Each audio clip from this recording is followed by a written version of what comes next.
So welcome to newspaper analysis session. So topics that we are going to cover today. The most important topic is civil liability for Nuclear Damage Act. We have also seen a week ago there was discussion on the similar topic. So this is again the most expected area for this year mains. Nuclear technology and the Civil Nuclear Damage Act. So we have also seen yesterday one of the innovation in the fertilizer sector. Fertilizer industry is in the news. Why it is in the news? Because majority of the countries, including the India, we import the fertilizers. We do not have the necessary raw materials and the domestic manufacturing capability for the manufacturing of the fertilizer sector. And these fertilizer industries are facing crisis because of the global uncertainties. So we will go through that thing as well. And very highly anticipated area, fertilizer industry, because in the geography you have resources and factors of localization of the industries. This can be asked in the GS1 as well as in the GS3. In the GS3 you also have the topic of industries, manufacturing sector. These come into the picture even in the GS3 and GS1. Generally, if you are very good at the geography, you will be strong even in your GS3 economy section, environment section, and disaster management section. So you have to plan geography very well. Geography in the paper 1, it will cover nearly 100 marks. Again in the paper 3, including those environment, economy, all these things, you will be able to score some extra edge, some extra marks, at least some 50 to 60 marks. So you should be good at geography. And then we will see hydrogen fuel. Again, this is also very important topic from the science and technology area or from the GS3 economy section, because we are always energy hungry country. We are always looking for energy. So hydrogen fuel can be one such important measure for the energy. So we will go through that. And then since it is in the news, so we will check what are the components of the balance of payments. And another important thing we have already discussed about is about the MSP, minimum support price. Today you guys have to revise what is this MSP and all. Okay, today we are going to discuss about the wheat MSP. So these are the contents that we are going to discuss today. And one of the some important article has come on the internet access and the broadband connectivity. We got some important facts and data related to the internet access and broadband connectivity. See, while you when you are writing exam or when you are writing some answer in the mains, you are saying there is a lack of digital connectivity. You are saying there is a digital divide. There is a gender divide. Okay, you are saying these points, but there has to be authentication of these points. How do you justify there is a divide, there is a gap, there is a constraint? You need data for this. There are some amount of data that should be on your fingertips. Like as we are progressing, we have already discussed about the energy generation. Okay, so you should be having that clarity around 470, 480 gigawatts of energy generation. Yesterday we have seen 60% of energy is coming from the coal. We have discussed somewhere 220. Today we will discuss nuclear. It is somewhere around 8,000 megawatts. That means 8 gigawatts something. We want to increase its capacity. In the same way, we should get some kind of clarity on the digital connectivity. It's related data also. So I am providing these facts. Then you can go through those facts. You have to remember and by heart those facts. Again, yesterday we have discussed World Economic Forum's gender disparity report. What kind of gender gap is present? Okay, what are those 4 criteria because of which there is a gender gap? Then we have also discussed India ranking. So there are certain things which should be on your tips. Okay, so we'll start this thing with the Civil Nuclear Liability Act. Why this thing is in the news? India is reportedly considering easing its nuclear liability law to attract more US firms which have been hesitant due to the risk of the unlimited liability. Always simplify things in a very easy words in your own language. Okay, so why is this in the news? Because India is considering the CLNDA Act revision. So as of now, you guys do not know what is the CLNDA Act. So they are considering the revision of CLNDA Act, which ensures compensation for the victims of the nuclear incidents, holding operators strictly liable with a capital damage. So you got some clarity, which talks about compensation to the victims of the nuclear accident. This is the major essence of the act. We have nuclear power plants. Some accident happens, nuclear radiations will be released. Okay, so radiations will be released, and this can cause so many problems to the lives of and it can cause threat to the existence of the humanity itself. So there can be severe consequences. So there has to be compensated. So this act talks about that compensation. But this act is little stronger. So that's why investment into the nuclear power plants is not happening in the India. Okay, so we'll understand that thing. So we have made an act, Civil Nuclear Liability Damage Act in the 2010 based on the Convention on Supplementary Compensation. This is an international treaty. Very important. Convention on Supplementary Compensation is an international treaty that aims to establish unified global legal framework for nuclear liability and the compensation. It sets a minimum national compensation amount for the nuclear incidents, which can be supplemented by the public funds from contracting parties if necessary. So this is the major essence. If any case of accident happens from the nuclear power plants, so who has to pay the compensation? How much money should be compensated? Who has to take the major responsibility? So whenever any nuclear plant has been built, there are two players here. One is supplier and another one is the operator. For suppose Russia or France, they have supplied this nuclear equipment for us. They have supplied us this whatever the power plants that are equipments that are required for us. They have provided us those cylinders and all. So these are the ones who are called as suppliers. Now they are operating these things in India. These are called the operators. There are only two players, suppliers and the operators. Now who should be held responsible? For suppose you have given me some kind of device. Okay, I am operating on that and suddenly the device got damaged. Who is responsible? Am I the one who is operating or who is the one sold it, right? The supplier should be the prime responsible. Okay, but if you take this thing as it is, whoever are suppliers, be it Russia, be it France, be it USA, they say, okay, we will not supply it to you. So they are saying this thing. So globally also there is a convention, that compensatory suppliers convention. This is what we have seen. They say it is not the supplier, operator should be held liable. So this was the scenario. So India, in order to attract the investment, we have also enacted a law. We have made in 2008 civil nuclear deal with the USA, and then we have enacted a law, Civil Nuclear Liability Act. As per the law, we had said, okay, supplier will be the one who is responsible. See here, no fault responsibility. The Act establishes a no fault responsibility. Key features, we are talking about the Act. They are saying about the revision of the Act. First we need to, what is that Act? We need to see the features of the Act. So we are seeing the features. No fault liability reason, meaning that operator of a nuclear plant is held liable, not supplier. So we are agreeing that supplier will not hold you responsible, only operator will be held responsible. And there is also cap. Operators are required to provide compensation up to 1500 crore. There is a cap, beyond which no compensation. Even if some kind of damage happens to you, will say no, go. Only operator will pay only 1500 crore. If anything beyond that, if claims exceed beyond 1500 crore, then Indian government steps in with a liability capped at 300 million special drawing rights, roughly 2000 to 2300 crore. That's it. That is a maximum limit. And also if you have to claim any kind of compensation, the time limit is also only 7 years. Sometimes impacts of the radiation will be visible after 7 years. So this is the law we have framed. But India is also a little bit smart. Okay. So they said, okay, operator is responsible, but we have included some provisions. What are these provisions? See here. Right of recourse. See here, even in this convention on the supplementary compensation specifies that the operator of the nuclear installation may only have a right of recourse against a supplier. Operator can make the supplier responsible in two instances. If it is expressly agreed in the contract, when supplier and the operator are making a deal that you will sell us these equipments, if in the deal you have mentioned supplier is responsible, then they can be held supplier responsible. If the nuclear incident results from an act or omission done with the intention of causing damage. So I am the supplier, I want to cause damage to the India and I have supplied the damaged equipment to the India with that intent. Only in these two cases, supplier can be held responsible. In India, we have made little changes. There are section 17B and section 46. Now let me tell you, when we write the mains answers, there are some sections we have to take it to the exam hall. If you generally write India has this provision and all, you are not going to get marks. If you have seen the students who are writing mains, if I am evaluating the answer, I want that specific content. So I would like to see, this is in the news, section 17B and section 46. Even the person who is not aware of some technicalities, they will be going through this section 17B and section 46. Whoever is writing the mains answer, they should implement these provisions. They should bring those provisions in the answer. You should by-heart these provisions, some of the important provisions that are appearing in the news. So this section 17B allows the operator to have a right of recourse against the supplier for patent or any kind of defects in the equipment.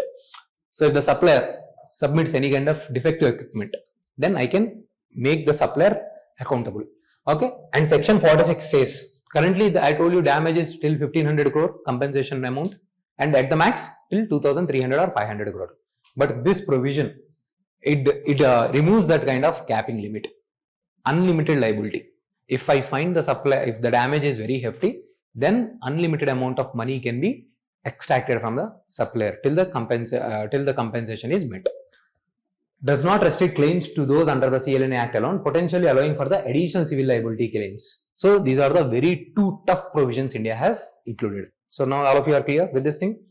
Now suppliers are not coming forward because if they make any kind of faulty equipment, they will be held responsible. They are not coming forward. Now India is willing to make some changes in this. So we need to wait and watch. If they make any kind of changes, now it is not threat to citizens. We want to extend from current 8 gigawatts to at least we want to take it to the 100 gigawatts. Previously also we have discussed the article where they are saying we have to extend the nuclear power generation capacity to the 100 gigawatts because we have target of how many gigawatts of renewable energy? 500 gigawatts of renewable energy because our power requirements are growing. We are a developing country. There are huge requirements. See, in Ashok Nagar itself, you will see new infrastructure is being developed. Even our institution has been growing. Okay, so there is a power requirement. So when institutions or anything, any country is growing and all, so there will be requirement of power also.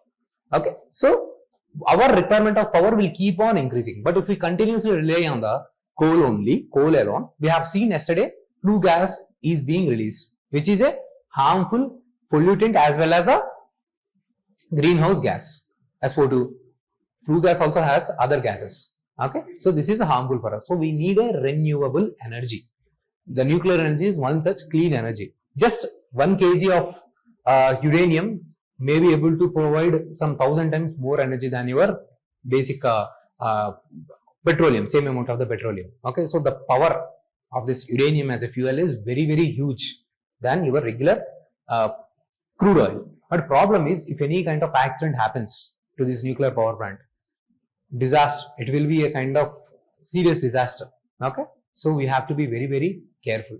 Now if you set up a plant in any coastal area, some cyclone, tsunami, or in any hazardous area you have set up where there is a possibility of earthquakes, so you should be very careful. Now we need to wait and see what kind of changes they will make. Once the changes are made, definitely it will be more in the news and definitely it will be asked that year, whichever year the changes they make. But now for you the topic is clear. Civil Nuclear Liability Act, right? So this is about the topic.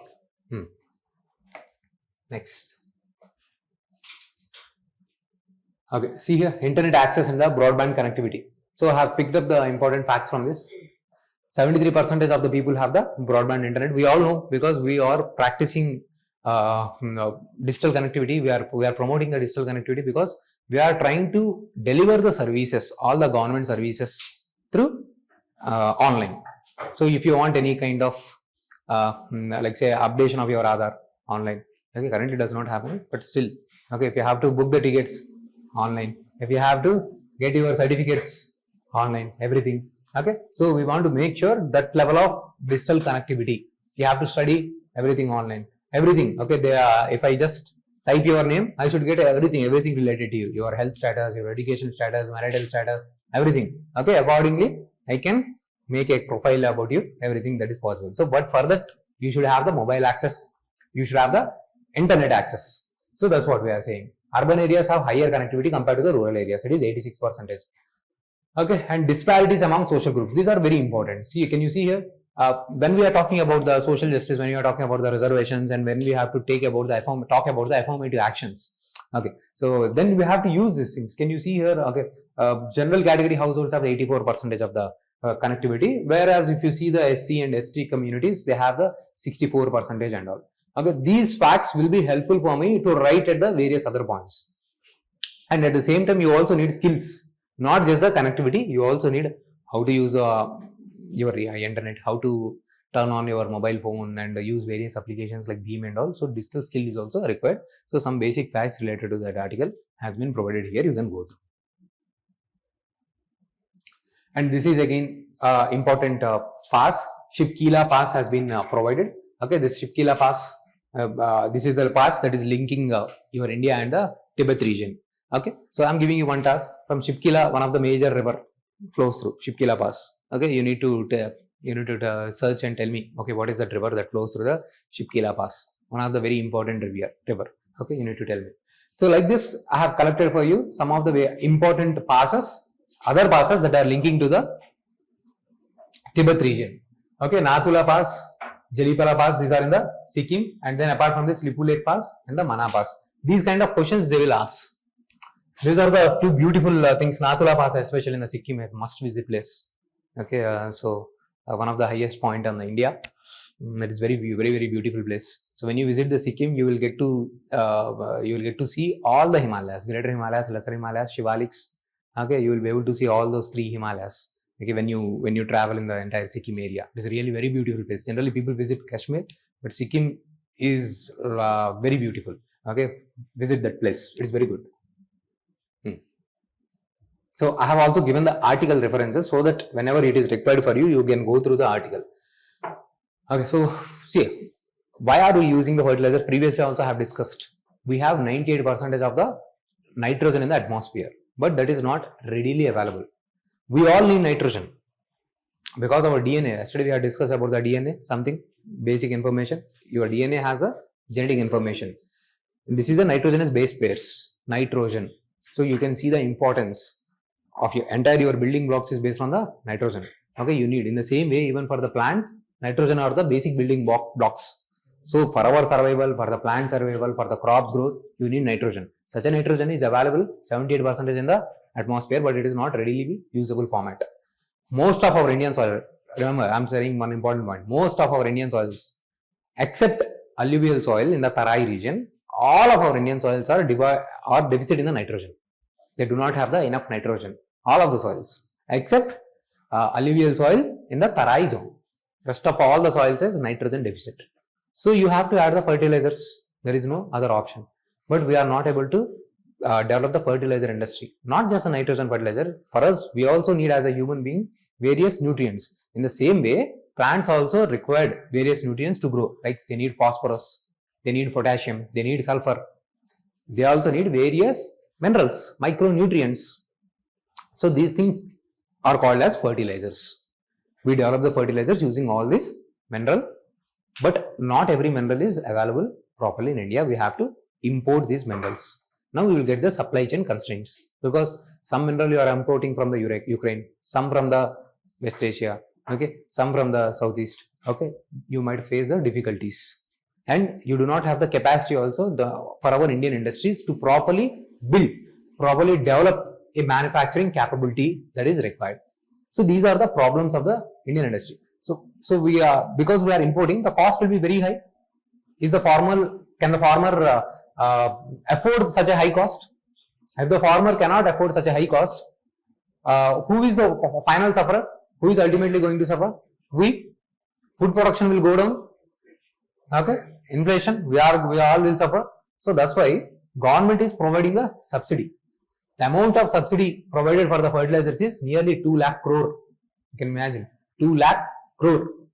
Okay, if I include the food subsidy also, it would be nearly some 1.5 2 lakh crore. So somewhere 3.5 lakh crores is only spent on the food and fertilizer subsidy. Okay, so these are the basic things. Now see here, what are the factors driving the potential volatility? Every year market is growing, it is expected to reach 60 billion, but we are heavily relying, urea means nitrogen, for the phosphates and the potash, and this market is fluctuating. Why this is fluctuating? Currency fluctuation, dollar and the rupee keeps fluctuating, and we also need, yesterday we have discussed, in order to extract the urea, we use fossil fuels. Yesterday we discussed, right? Now your crude oil prices are always fluctuating. Now currently also the crude oil prices are going to rise because of the Israel and Iran crisis. Then again our fertilizer industry will suffer, our subsidies will increase, or overall the inflation will happen. Okay, our government is spending more money to provide subsidies. Then would they have the money to spend it on the capital infrastructure? Only when you are spending on the highways, roads, education, health, then only growth will happen. If you are spending on the subsidies, then the growth will not happen. But if you cannot spend on the subsidies, this kind of disasters can happen. So we have to spend, but that is not enough for you to push any kind of growth and development, right? So you need to understand the whole concept. So there is currency fluctuation, geopolitical disturbances, rising freight costs because of the changes in the fuel prices. Government intervention, subsidies and regulatory oversight influence the market dynamics. Natural gas prices is also rising. Supply and the demand changes. Okay, so this will lead to the various kinds of the things. Government is also providing, like say, nano fertilizers in order to increase the efficiency. They are talking about organic fertilizers, zero budget natural farming. So they are coming up with various things. They are also using AI. We have discussed this thing. So we will be effectively spraying the fertilizers only when and where it is required. The precision farming. Yesterday we have discussed when we were discussing about the AI. Precision means if I need only 1 gram exactly at its roots, I will spray 1 gram. I will not spray 10 grams. Okay, I will not do that. Okay, just 1 gram. This is called precision agriculture. So all these things we are trying to make changes. Okay. So this is what the article talks about. You can once read the article, why there is price volatility, what kind of implications that is going to be there. So once we know the essence, when you read the article, things will become very easy for you. See here. So now what do we need to understand? So we have seen India's trade deficit is narrowing. Why it has narrowed? It is because last 2 months, whatever the oil prices that have become low, now it will change after the current Israel and Iran crisis. In those 2 months, the prices were low. So that's why we got benefited, because we import lot of oil. For us, the main issue is importing of the oil. So whenever oil prices go down, trade deficit will narrow. Whenever it goes up, it will expand. Okay, so we also want to improve our export capabilities. That's why we are trying to make a deal with various countries. We have seen we are trying to make a deal with the Mercosur, South American group. We are trying to make a deal with the EU. We have seen, okay, yesterday also I have told you, by July ending, we want to make the finalize the trade deal between the India and the EU. EU is a bloc. So it is not that easy. We are negotiating with the entire bloc. That bloc has many countries, more than 28, 30 countries, right? So making a deal with those many countries is not that easy, because our economy is different and their economy is different. If we provide, if we provide them more tax incentives, their items might come here and damage our products. Have you seen famous Indian chocolates? Now it is growing protein bars and all in India. But previously, okay, Indian chocolates, Dairy Milk, I used to think Dairy Milk, 5-star, RR, these are the Indian chocolates. But later on I realized only that Chinni Acha is the Indian chocolate. So we do not have so far that level of quality and brand. Dairy Milk, 5-star, all those things are the imported brand. Now you can imagine Swiss chocolates, Belgium chocolates with a low tax. Everyone will purchase. Currently, most of you might not be purchasing those whatever Ferrero Rocher, Toblerone, all these things, because they are very, very costly. Linked. If you see here, the prices would be somewhere around 800 rupees, the small pack. Okay, so you guys don't purchase those things. If the taxes are reduced, our whole industry, food processing industry, will suffer. So we need to be careful. So we are negotiating those deals so that our market improve. Okay, so we are working on that. Gradually, eventually, we will be able to do that thing. So meanwhile, we will check. Currently, we are able to improve the export performance a little bit. So that's why our export is also growing and our imports have also reduced. That's why we are able to narrow the trade deficit. So you need to understand. Okay, I think it is not clear, but later on you go back and home and check. Okay, so what is the balance of payment? It is a kind of balance sheet. So I need to check incoming versus outgoing simply. Okay, so I will make a note of whatever the things that are incoming I am importing and whatever the things I am exporting. Okay, this is the account I will maintain. So if you can see here, there are primarily two items, current account and capital account. Apart from this, there is balancing items for the net emissions and the emissions. Okay, and there is also official reserve account. But for me, these are the two primary things, current account and the capital account. Within this current account, primarily there is merchandise trade. Merchandise trade means goods. Okay, whenever I say merchandise, okay, that means we are only talking about the goods. When I say trade account, okay, then I am including both the goods as well as the services. So services can also be called as a invisible trade. Okay, all these things are present in the current account. When I include the capital account, it means FDI, external commercial borrowings, all these things. Generally, for us, in the capital account, we export services more because we are a service-oriented economy primarily. Our majority of exports are service exports. Whatever the import we do, the higher imports that are compensated by the exports we do through the services. This is how we are balancing it. Okay. And this current account is still balanced by the capital account. We get good amount of forex, foreign direct investment. Okay. So because of this thing, overall we have surplus of the BOP. If you are getting additional dollars, it will go into the kitty of RBI. We have seen that forex reserves.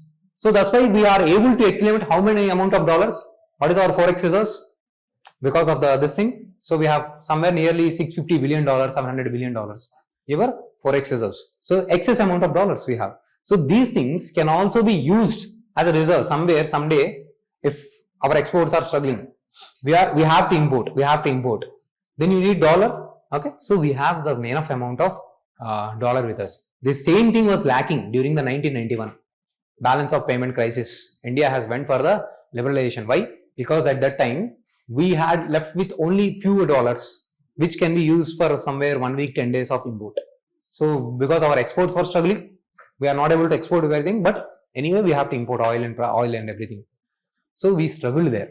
Then later on, we have introduced various kinds of the liberalization reforms, which you will study in your economy. Okay, what kind of liberalization reforms that we have taken. So those things are important. So I have given this thing. In the prelims, they will ask you, what are the components of the current account? What are the components of the capital account? Those things. Remittances comes under which thing? Okay. So in the other flows, there are things, unrequired transfer, investment incomes. Okay. So you generated some kind of dividend. Okay. That comes under this other flows and all. Some company itself, they are doing the investment, FDI. Okay. That comes under the capital flows. So you need to check this. Okay. It is very important for the prelims. This year also they have asked very fundamental question. They have asked about the fiscal deficit, revenue deficit. So if you are not clear with the concept, you will make mistakes. They will ask these easy questions only. If your fundamentals are very clear, you will not find any kind of difficulty in clearing the prelims. And if you get confused, if you get scared, nervous, then that is a different thing. If you don't get confused or scared, at least knowledge point of view, this fundamental basic static things and whatever the current affairs you do, that should be more than enough for you to sail through the prelims. Okay, one student was asking me, sir, prelims every year was getting tougher and tougher. What should I do? No, I haven't seen any such thing. Okay, same strategy you have to follow. Okay, I have not seen any kind of revolutionary changes in the prelims exam that is happening. No such changes. Okay, maybe in the statements they are making little bit changes in the way they are asking. Accordingly, cutoff is also coming down. Okay, little bit changes that are happening, but even there also, whoever is sticking to the same strategy, same preparation, they will get through. So what is the context here? So trade deficit narrowed. So we have studied about the balance of payment that we have seen. So again, same thing, Iran and Israel crisis going on. See, we have discussed all this thing again. Islamic Republic, okay, the Islamic revolution that has happened in the Iran. We have discussed this thing, 1917. From then only, Iran has become orthodox, conservative. They have opposed the westernization. 1979. From there only, it has went anti-Israel. Iran does not recognize the existence of Israel itself. And Israel used to think, okay, they are somewhere staying long back, okay, a long way, okay, somewhere around 2000 kilometers, so we don't have to worry. But Iran made proxies. So Iran made friendships with whom? Those three major players. Hamas, okay, who are in the Gaza, and then Hezbollah in the which country? No, these things should be on tips. We have revised many things, many times. Hezbollah in Lebanon, and then Houthis in Yemen. Okay, so Israel thought we should finish off Iran itself instead of fighting with these proxies. All these guys have the boundaries with the Israel. So Iran might be lying far away, but using the drones, they are supplying equipments to these proxies and they are attacking the Israel. So Israel thought, okay, let's finish off Iran itself. Now, what are the demands of the Israel? So they want regime change. They want all their nuclear establishment to be finished off and they want the regime change. Whoever the current regime is there, they want to change that thing. And even USA is also directly supporting this thing. During the G7 meeting, USA has went suddenly they backed off from the meeting because they want to address this Iran crisis. There also they have mentioned USA first. Okay, so that consensus which USA used to build with the European countries is missing. Previously, USA used to develop a good consensus. They does not say USA first, we don't consider interest of the Europe and all. But the way USA is saying, we will consider only about ourselves. Your security, your economy, your problem. So that's why now we are getting more opportunities. EU also wants to make friendship with India because they have realized USA is not friendly. Okay, they can damage us anytime. Even say they are openly saying if someday India grows. Currently we are in the $4 trillion. Okay, somewhere if we grow, if we reach from $5-10, okay, then you are just like they are targeting the China, they will target India as well, and they have openly said that. Okay, this is what the way the USA goes. Okay, for them, okay, so for them everything comes later. Okay, somehow with any kind of by hook or crook, okay, they want to get money, they want to grow. Okay, so these things keep on happening. Okay, this is the thing that we have discussed. Can you see here? Hamas, Hezbollah, Houthis, everything we have discussed. So this article is nothing new for you. So the same thing, okay, they are attacking the nuclear facilities in the Iran. We have seen those nuclear facilities. So what kind of implications, difficulty in handling now making the deal between these two countries? Now what can be the implications already? We have discussed what is that strait in this Gulf? Strait of Strait of Hormuz. Must not forget. Strait of Hormuz. Okay, now oil moves from this area. So just like 1973 Arab war, Arab and the Israel war. Now you have that level of crisis. So the first major thing is oil prices rise, and for suppose, see now if I have to give you this example, how much time is getting this up. So I'll give you this example. Who are these people? ISIS. You heard this name? Okay, these are the terrorist groups. Now, how these groups have been originated? So in the same way, the way Iran is growing now, Iraq was like that. Okay, at one period of time, USA and other countries invaded the Iraq. They attacked the Saddam Hussein regime, who was then Sunni country, and they have changed the regime. They have not introduced any kind of democratic reforms, any kind of stability, any kind of peace. For them, kill them, whatever we want to get, take them and go. Okay, just like those ancient medieval kind of thought. Now, whoever the people, the followers of the Saddam Hussein, now they took up the arms. There were his gang and all. You have not facilitated them with jobs. You have not provided them any kind of democracy to participate in the elections and all. They took up the arms. They have become a terrorist group. If you do the same thing, similar kind of terrorist groups might emerge, which can destabilize entire West Asia. So that is a major point. One thing is oil crisis. New rebel groups might emerge, creating a disturbances in the entire West Asia. And the third thing, there is also already news. They have attacked the nuclear facilities. Radiations might get released, and they are going to create huge impact at very, very far places. Even till India we might get affected if the radiations are released in a harmful manner. Huge implications. And now these are the 3 points. Now India has invested heavily on your Chabahar port. Our Chabahar port will be affected. If the Iran becomes weaker, Pakistan might become stronger. Okay. So again, in those global regional power dynamics, Pakistan might emerge stronger. You can write down these 5 points. Okay. So you can write down those 5 points. Pakistan might grow stronger. Okay, in the regional thing, oil crisis, and then growth of rebel forces, and then nuclear facilities and the radiation release. What else you can think of? We can think of all these things. Okay, whoever the Indian origin people or Indian residents living there, okay, they might suffer.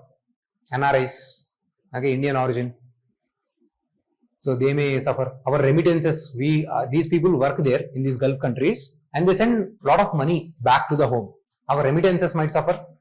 And you guys think, see, now this is not given in the article. I am just thinking, what can be the possibilities? Okay, again for the India, diplomacy might be challenge. For us, both Iran and Israel are important. We import a lot of oil from the Iran. Now, how do you manage the diplomatic ties between the Israel and Iran? Can you see we have generated 7 to 8 points. This is not enough for us to write a good answer. We have done. This is how someone has asked, how the questions will be asked in the mains. This is how they will ask the questions, and this is how we generate the points. So you got it, right? And then again, you can also think of when these things happens. Now see, gold prices are rising. Your stock markets will struggle. Why? Why the gold prices will rise and your stocks will struggle? We have discussed this point. Dollar price will rise, gold price will rise. Why? No. Security. Okay. Metal. What damage can happen to metal? So they will take the metal. Okay. There cannot be any kind of damage. In the same way, dollar is more stable. They will invest on the dollar. So our Indian stock markets might struggle. Investments might struggle. Clear? Inflation might rise. We can generate points. See here, 10, 11 it has crossed. If it is a 15 marker question, then I will think more. I am thinking on the economy. I am thinking on the people. I am thinking on the agriculture, fertilizer industry. All those things I will think of and I will generate more points if the questions are more. Now all these points, have I added any point which you do not know? Which is out of the discussion, which you have not discussed so far? Every point I have generated from our discussion only. From our discussion alone from these last 2-3 months. This level of thinking you should also do. You should think more. Then you will also be able to do in the exam hall. For you think, very simple waiver. This is UPSC mains, sir. Easy. Okay, you will do this way. Really. Why the people who are clearing the exam always clearing the exam? For them, they don't spend lot of energy on the revision, all those things. Because for them, they know where they have to spend. They will do. Things are easy for them. So that's how they will do.